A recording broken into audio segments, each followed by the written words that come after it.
And finally, we will take apart this Suunto M3, which it's almost a hybrid compass. I say almost because most of the damping effect comes from the liquid-filled dial, which is here. However, there is a small copper induction ring, which I'm not sure you'll be able to make out on the camera. This helps the needle settle a little bit faster. This is the easiest of the three to disassemble, but you still need to be careful, as it's very easy to damage the copper ring. Once again, if you damage the copper ring, you'll never be able to get a new one. Having said that, without the copper ring, this compass would still work. So it's not technically needed, but you know, it's in the compass, so we want to put it back. The compass is held together by these plastic mouldings. If you look around the compass, you can actually see there are raised, where's it gone? There it is. There are raised sections, which are these black pieces here. At the bottom of these black pieces, there are concave plastic mouldings, and that's what holds the whole compass together. So, the problems we have here is that just literally a few millimeters inside the edge of the white ring, that's where the copper wire sits, the copper ring, and we don't want to damage that. So what we're going to do is we're going to use screwdrivers to prise it up, but what we're going to do is I'm actually going to use 3 screwdrivers, just because it's easier. The reason for this is to actually take this, you need to take the white ring off, and then the whole thing will come to pieces. You need to lift the white ring up by about 4 millimeters for it to pop out of its mouldings. But if you were to take, say, a quarter of the ring and raise it up by around 2 millimeters, the final section would only need another 2 millimeters. See, there isn't the same, you don't need the same force to actually to do it. So here we go. So I'm going to get the smallest screwdriver, which is this one first, and just literally push it underneath the white ring. I'm not going to push it very far, literally, because the copper ring sits in the middle, and I don't want to damage that. Then what I'm going to do is I'm going to do a slightly larger one, but once again I'm only pushing in a couple of millimeters, literally there. So here we go again, a slightly larger one again, push it down,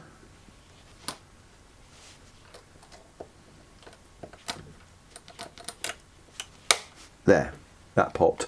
So this section here has now come out of the plastic moulding, so we need to do this about a third of the way round, and then the whole thing will come to pieces. So here we go once again.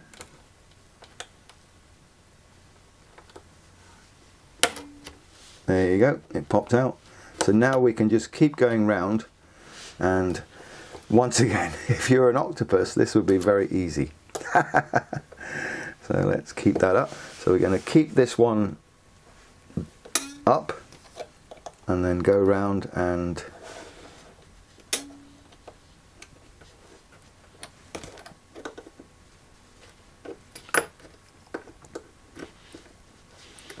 the reason the needle keeps spinning around, by the way, these screwdrivers are magnetic. I'm not sure if that's a good idea or not.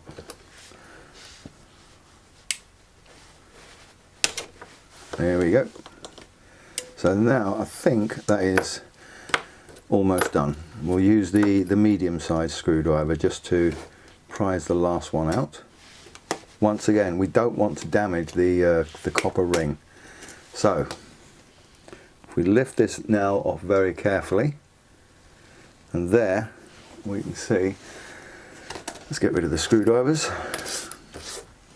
So we've got the cardinal ring, which has got the cardinal points, north, south, east, west, and we've got the, I don't know what you're going to call this, I'll call this the white ring. And if we lift it up, this is the copper ring. And put that there. Now if you look at this copper, I'll hold this here. If you look at it, it's not actually straight, it's actually designed to be wavy. I'm assuming that's something to do with the induction properties, but I actually don't know why it's designed like that. But it's wavy as it goes round. So we'll put this here. So now we've got all the sections of the compass which are there. So hopefully you can see all those. I'll put the declination screw in the center of that's this thing here. I'll put that in the center of the copper ring so you can actually see it. So that's the, hopefully you can see all these bits. That's the Suunto M3 Global compass, completely taken to pieces, disassembled. So what we need to do now, oh sorry, there's another bit there, we haven't taken that apart. That's the declination disc.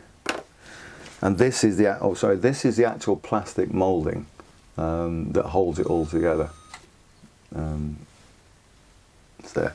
So that's all the bits of the Suunto M3. There's quite a few bits to this, so maybe that's why it's so expensive. So now what we need to do, now we can do all our cleaning or repairs or fix the bubble in the tank or whatever we want to do. So what we're going to do now is we're going to reassemble all these various parts. The first thing to place is the declination screw, which is this teeny tiny little thing here. And the way this works is, I'll try and zoom in on it so you can actually see. I'm going to place it so that it looks, if I can get it. I don't know if you can see that. Have a look. So it's like, so hopefully you can see that. The declination screw goes like this. So the long piece is actually sticking upwards. Next thing to do, we'll get the declination disc and we'll drop this into the bottom of the moulded ring, so it looks like this. And now when you turn that, the declination screw actually turns. Next thing to do, move it across very gently and simply place the base plate over the moulded section. Don't forget, so the declination screw is there and we've now put the base plate itself over the top of the moulded section. And what we're going to do now is we're going to drop the tank into the thing. On the base of the tank, by the way, if you look, you've got your declination scales there and pointing upwards. Those need to be pointing at the base of the compass, so it looks like this. And the way to do that, by the way, let's have a look, I'll just show you, there's an easy way to get this right. I'm not sure you can pick it up there. There's a small hole in this outrigger, and there isn't a hole in the other ones. That's the hole for the other end of the declination screw. Hopefully you can see that. So there's the hole, and there isn't one. That hole needs to go over the top of the declination screw. So there's the hole, there's the screw. If you put that so that the top end of the screw is actually through the hole, then you know that that is in exactly the right position. Okay, so it sort of looks like this. Next thing to place, be very careful, is your copper ring. Try not to bend it. And last but not least, or second to last rather, we have the white disc with all your compass bearings on, and that goes on next, and it sits like this. And last but not least, we have the moulded section, which is this. And all we're going to do is place it so it looks like this, and then firmly make sure that everything's actually, you know, sort of working before you press down. Make sure that everything's as it should be and it's looking okay. Once you've done that, the moulded ring, you can simply press it down quite firmly and it should click into place. There you go, go all the way around it. And there we have our Suunto M3 reassembled. Obviously the declination arrow is sort of miles away at the moment, but we can easily, because it's like this, we can easily turn it so it's in the right direction. I'd turn it, if you look here, what we're looking for is we're looking to turn this black section at the bottom just so it's directly over the 0, and we can do that just to I mean, if you have any declination in your area that you want to set it for, and that's it. So we now have our Suunto M3 fully reassembled. So that is how to disassemble and reassemble these 3 well-known compasses. So thanks for watching.